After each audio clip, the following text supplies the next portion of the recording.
અજા એકાદશી ક્યારે છે? અશ્વમેઘ યજ્ઞ સમાન ફળ આપતી અજા એકાદશીએ રચાય છે આ શુભ યોગ. જાણો તારીખ અને મુહૂર્ત. વ્રતરાજ ગ્રંથ મુજબ શ્રાવણ મહિનાની કૃષ્ણ પક્ષની એકાદશી તિથિના રોજ અજા એકાદશીનું વ્રત કરવામાં આવે છે. અજા એકાદશીના સનાતન ધર્મમાં સદીઓથી એકાદશીનું વ્રત ઉજવવામાં આવે છે. ભગવાન વિષ્ણુના ભક્તોમાં એકાદશીના વ્રતનું ખાસ મહત્વ છે.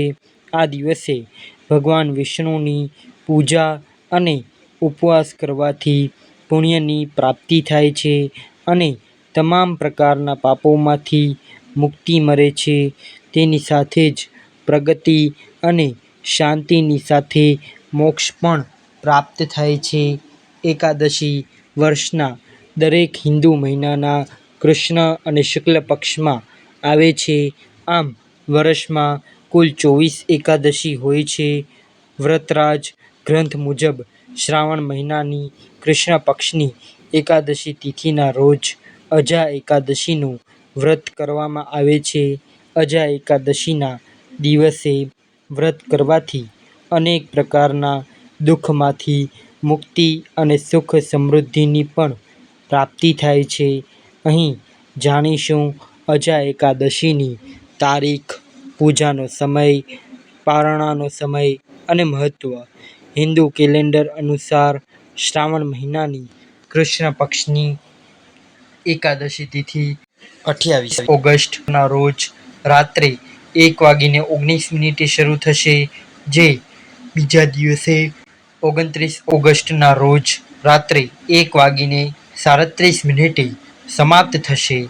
ત્યારે ઉદયાતિથિ અનુસાર અજા એકાદશી 29 ઓગસ્ટ 2024ના રોજ ઉજવવામાં આવશે.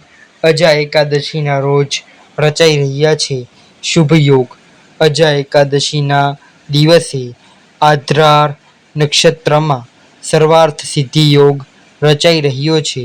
તેમજ આ બધા યોગોનો સંયોગ સિદ્ધિ યોગ સાથે થાય છે. નો દિવસ ભગવાન વિષ્ણુને સમર્પિત છે.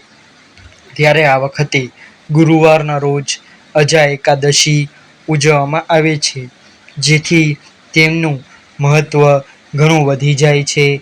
પારણાનો સમય.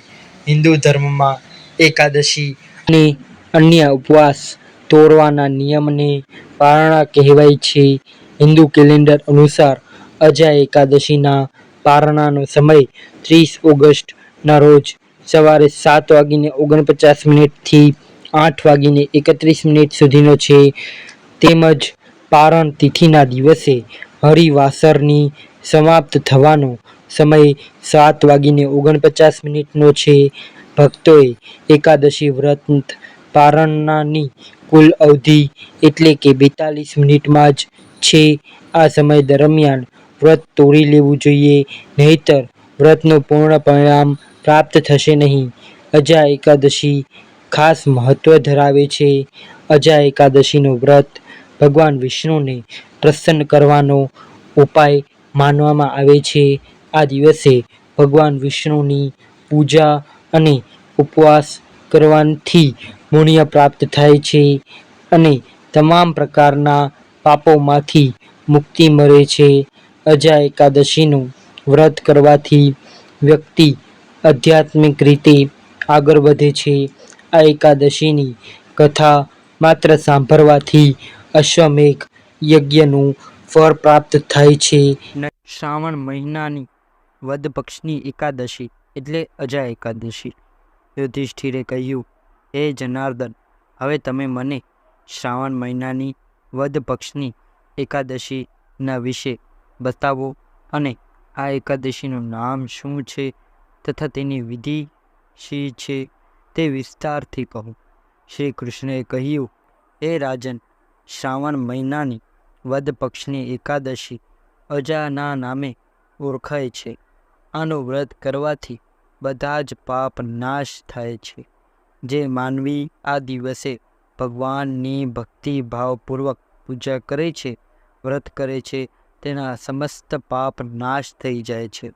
આ લોક અને પરલોકમાં સહાય કરનારી આ એકાદશી વ્રતના સમાન બીજી કોઈ એકાદશી નથી.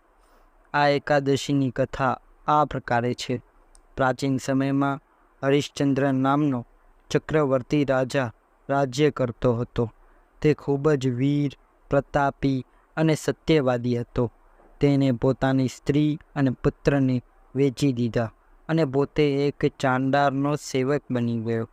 એમણે એક ચાંડારને ત્યાં સ્મશાનમાં કફન લેવાનું કામ કર્યું, પણ તેમણે આ મુશ્કેલીના સમયમાં પણ સત્ય બોલવાનું ન છોડ્યું.